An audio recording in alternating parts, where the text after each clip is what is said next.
When you look at how women make a living, non-traditional fields like construction typically offer them opportunity to earn higher wages.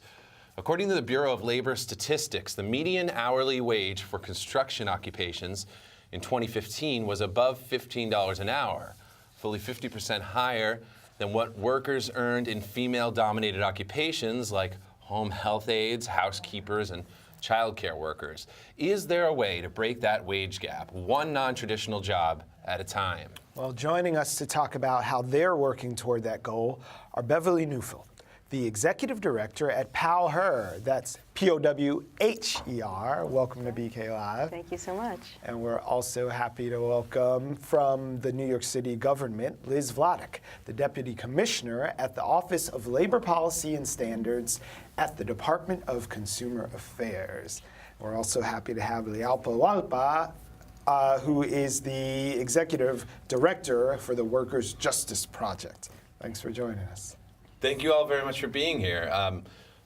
We want to set this up by Beverly. Let's talk to you. What can you tell us about people that don't understand the national wage gap?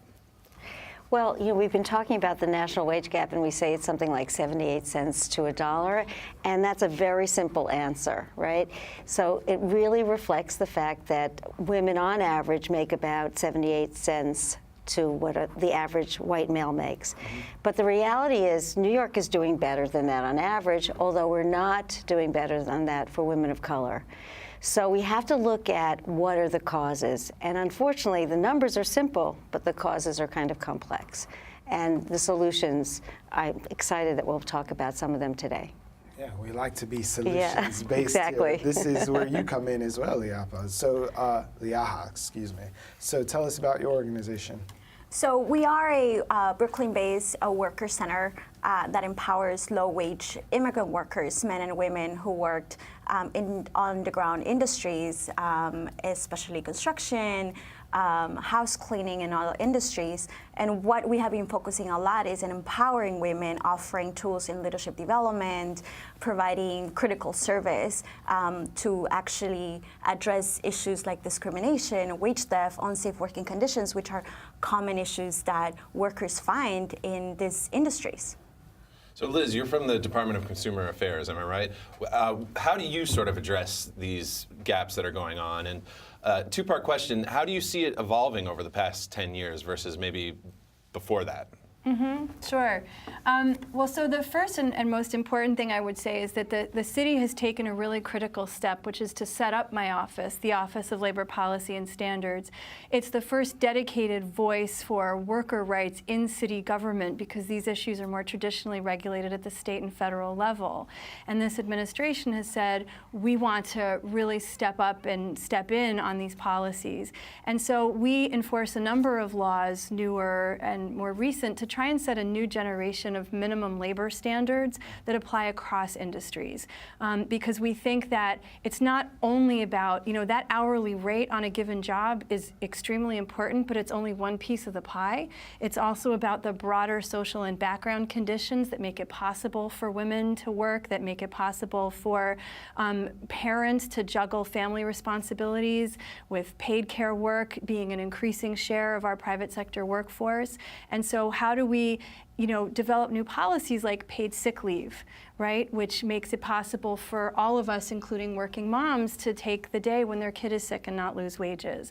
Policies like the Mayor's Fair Workweek scheduling initiative, because we don't think it's enough to say women need more access to higher paying jobs. They do. But we also need to take those jobs that pay less with a correlation of a high share of women in the workforce and make those better paying jobs. So regulating scheduling practices so women in fast food know when and how much they're going to work, this is very important. Absolutely. So we set up this premise of the sort of non-traditional sectors of working for women in construction and these types of jobs that are considered more male-oriented work. What can other industries learn from those sort of non-traditional fields about leveling the playing field when it comes to benefits and work? Because the job is the job, and that's what it pays. There's no, like, he's making a little bit more than him or the other women on the site. Right. Well, there's definitely discrimination, generally speaking, in the workplace, and that's part of this gap that we're talking about. But really, one of the biggest problems is opportunity. You know, women just really having these jobs and getting these jobs, and also having an environment, a workplace, whether it's a non-traditional, traditional, that supports women having the jobs. Like sometimes we need to take off some time, you know, for family needs.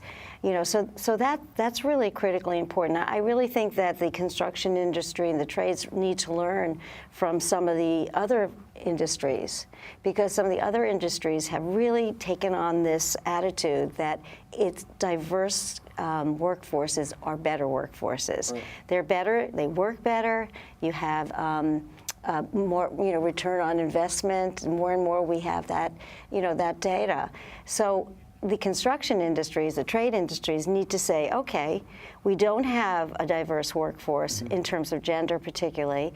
How are we going to change so that women can enter the jobs? When they're on the job, right, they do great.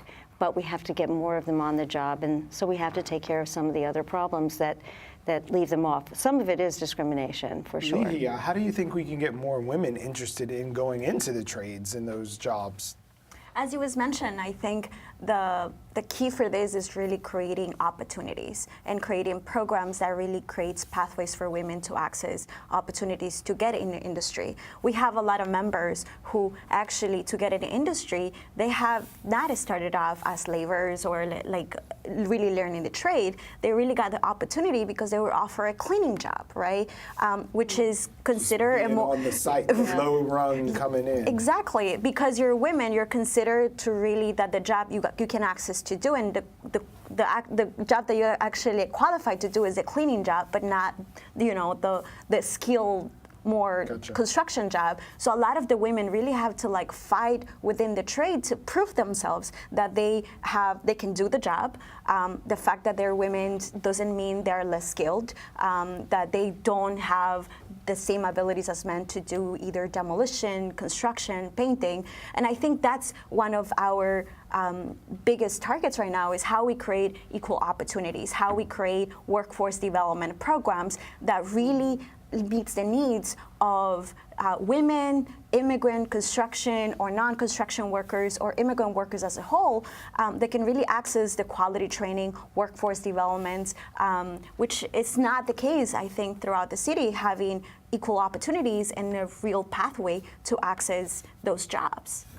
Liz, what ways can the city make hiring women more of a priority to these companies in these fields? Sure. So I think, you know, we've seen a few trends. So the first thing is the city has a very strong commitment to contracting with minority and women-owned businesses, and has put some really good numbers on the board in terms of prioritizing those kinds of contracts and work with those kinds of businesses precisely for the reasons that Bev and Ligia have pointed to as being so critically important.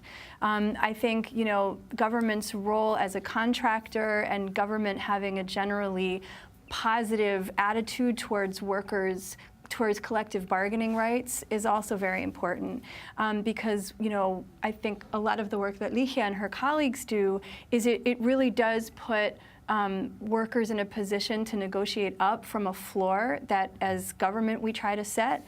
And so whether that's with a worker center like Ligia's or in a unionized setting where you have a hiring hall that really is much more sort of under the microscope to follow best practices on diversity and training and access. You know, these are practices and policies that we support.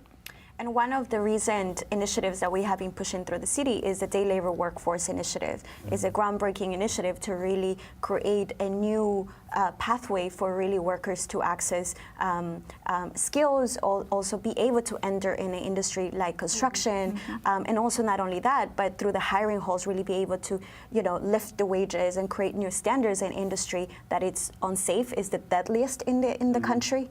And as you said, there is many other challenges, such as, you know, the discrimination that women experience in such industry, and not access. Back to you then, we're like talking about solutions. This seems like a two-headed monster, because there's this cultural paradigm that undervalues the work that women do, whether they're in construction or home health care or any of these fields that may be dominated by women. And there's also like legal standing, and it just, we can shift things with our laws and the way that we structure even pay rates. So I wondered where you think the triage is needed first, like where is the most urgent need? Yeah, well, I think that Liz points out what the city is doing, the state also. There are vehicles, you know, for improvement on a state level now. If you want to have a contract with New York State, and I hope this will happen in New York City, you have to report your wages and include gender. So we get a chance to look at are people being paid equally, right, and how many people are in what jobs, and where do the women fall? Are they always on the bottom rung of the band or not? So that's like a vehicle that really lets us look at data. But we have a lot of other opportunities. Some not-for-profits are doing great things. As a matter of fact, right around the corner, the Novo Foundation is developing a building, and they're going to move here. And they are determined to have equal amount of women and men work on their jobs. Right now, I just heard today that they have 38% women working on the job. And they have another huge project that's going to happen, the Women's Building in Manhattan. So I think we all have a part in this, you know, but it's a sort of, we all have to lift it together. So. And Liz, what sort of goals are you setting on the table with your office to kind of measure how well you're going to be doing with this in the years to come? Yeah. Besides stealing that plan from the state. Well, I'll tell you, you know, one of the things I think was so forward-thinking about how our office has been set up is that it includes not only law enforcement functionalities, but, you know, pretty robust research and data analysis and policy work, right? Because it puts us really at the nexus of seeing how laws and practices intersect and how the city can drive improvements. And so we have a new paid care division that is mandated to really try and get deep into the weeds on how do we drive wages up in that industry. We have obligations under our law to look at health and safety issues, training issues, and so, you know, we're taking a very holistic approach to these problems and these issues. And one thing I would say is a critical part of our philosophy about that is we have to partner with organizations like the Workers' Justice Project and PowHer, because as Bev said, we've got to solve these problems together. I do want to say, though, that the city is doing incredibly well, and there's really a dedication to these issues. The mayor, you know, just signed an executive order around salary history, so that, you know, this is incredibly important. Yeah. So it's happening on many different levels, but I have to say, New York is doing better than a lot of states, this is and that's what I exciting. wanted to ask, because we do have some phenomenal women who are in power positions, including Tish James. I know she's made this a pet project of hers, and our city council speaker happens to be a woman as well. We'll get a woman in the mayor's office sometime soon, hopefully. But looking at that environment, I wonder if there is an example that we could look to say they're really doing it right, as good as we're doing here. Is there a place that is sort of the gold standard for how they've leveled the playing field and valued everyone's work? Do you know of a place? Not in construction, not in the trades. Everyone is doing well. There's a national construction consortium, women, and we all share information. And everyone's doing this well or that. New York's doing really well with apprenticeship programs. Gotcha. So the goal is to get a lot more women in the apprenticeship programs. Right. Alas, you know, those women don't always become journeymen. They don't always go on to have careers. So that means we have to make sure that the trades and the construction companies really want to bring women on. Get that critical mass. Yes, exactly. So in our final minute, can we go around and talk to people about how they get involved in your organizations, please? Sure. PowHer New York is 100 groups working around the state together, collaboratively, on lots of issues because they all interconnect. So right away, you can go on PowHer, PowHerNY.org, and sign up and find out what's going on. But if you're in New York City, come and join us on Equal Pay Day, which is April 4th. That's Tuesday on the steps of City Hall. We'll be talking about all these issues, and we welcome you. 4-4, equal pay. Yeah, exactly. All right, Liz. So the Department of Consumer Affairs, we do a whole lot of things. We touch people's economic lives all over the city. We have an Office of Financial Empowerment. We license over 80,000 businesses. We're at 42 Broadway. My office is on the 9th floor. Come see us. We're at www.nyc.gov/DCA. All right, Ligia. So we are a worker center. We're in Brooklyn and Bensonhurst and Williamsburg.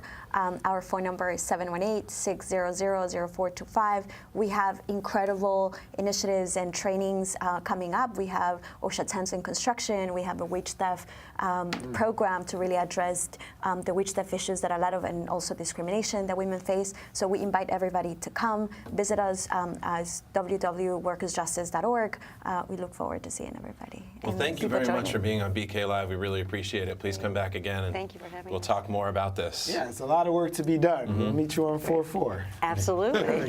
Thank you all very much.